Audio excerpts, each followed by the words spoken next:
Gaokao, the most crucial exam in China, occurs annually on June 7th, with over 13 million students striving to fulfill their college dreams.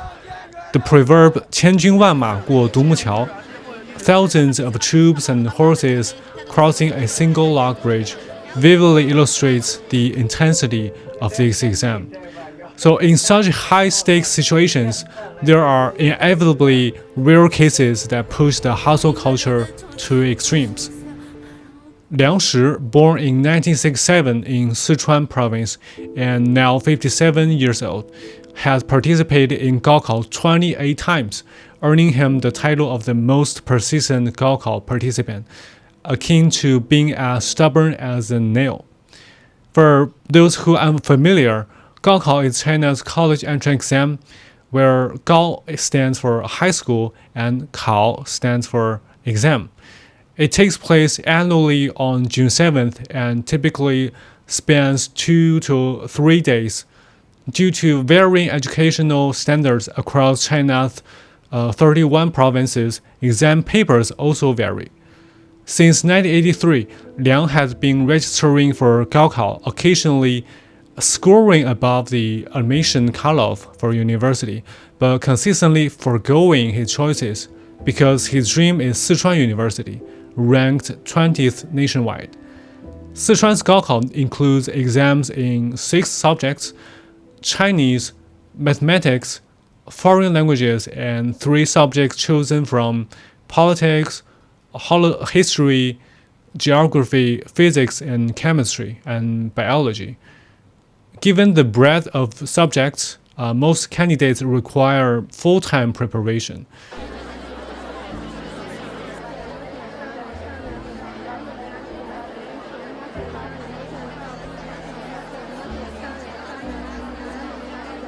You might be wondering how Liang, as an adult, manages the time and finances to do this. Liang's parents were teachers, fostering a strong academic atmosphere at home. And despite a decline in his earlier successful construction material businesses, they maintained a sufficient lifestyle to support his focused study effort. However, despite his effort, Sichuan University's admission cutoff typically hovers around 600 points annually, whereas Liang's highest score in 28 years was only 469. For a middle-aged man nearly 60, achieving his dream seems almost impossible. On June 7, 2024, Liang entered the Gaokao exam room for the 28th time. After the exam, he expressed his concerns about his performance, anticipating a possible failure and suggesting he might not participate next year. So how should we perceive Liang's actions? First, let's discuss Chinese social culture. For every Chinese parent, Gaokao is the most crucial event before their child's adulthood. Some families even invest millions to secure housing in cities with lower Gaokao score requirements and abundant educational resources.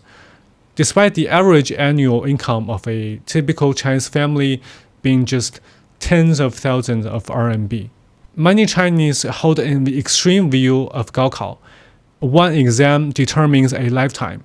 So if you don't perform well, you may lose all hope of attending a good university and succeeding in life.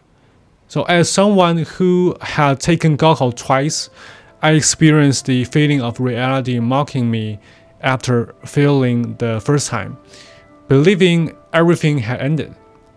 Fortunately, after a year of effort, I enrolled in a decent university, feeling optimistic about my future. But ironically, looking back, I don't find the 4 years of university education particularly beneficial. Indeed, self-study and social practice outside the classroom have truly enriched my personal growth. So Chinese exam obsession stems partly from Keju, the historical imperial examination system lasting 1200 years. Passing these exams offered opportunities for high-ranking government positions, leading a life of wealth and honor. In modern China, even becoming a government official requires passing exams that mandate at least a bachelor's degree. Failing to entering a university through Gaokao could limit one's upward mobility. So in the post-pandemic era, China's economy faces increasing challenges, with youth unemployment rate reaching 20%, becoming a civil servant equates job security, far surpassing that of private sector employment. Consequently, most Chinese aspiring for government positions approach exams with utilitarian goals, contributing to widespread corruption issues. So in China, 上岸, literally to go ashore, is a popular term symbolizing passing an exam as liberation from the uncertainty of life. Yet, if one's entire life is defined by passing exams, what happens in the subsequent decades? Is surrendering a lifetime to a well-paid but unfulfilling job controlled by money true happiness?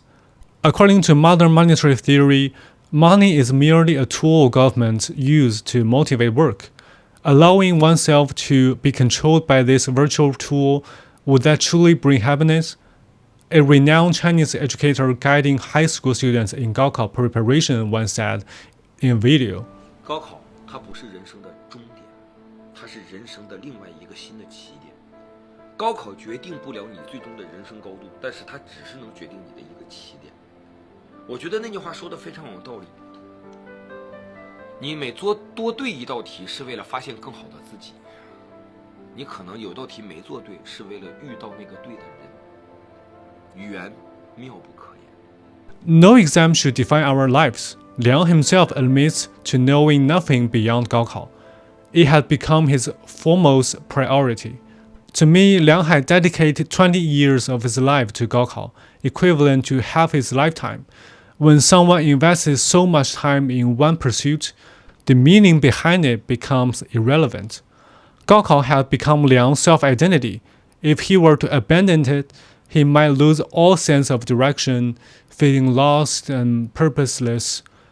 Liang has a son pursuing graduate studies in the United States, likely to become a social elite in the future. For Liang, Gaokao is a pillar in reaching his later years. There's no need to criticize his stubbornness. In stark contrast, Tang Shangjun, 34 years old, embarked on his 6th Gaokao this year.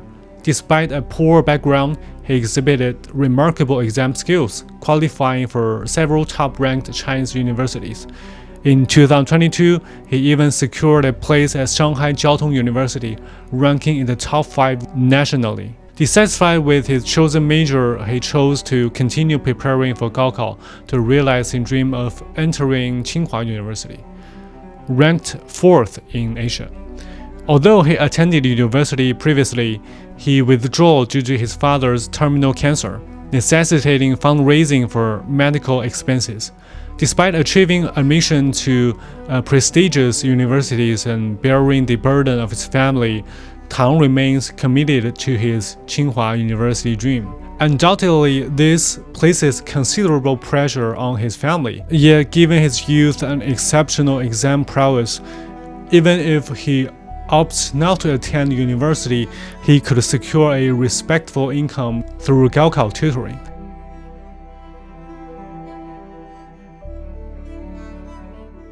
So how do you perceive Liang and Tang's cases? Share your thoughts in the comments. I'm Silver. See you next time. 再见。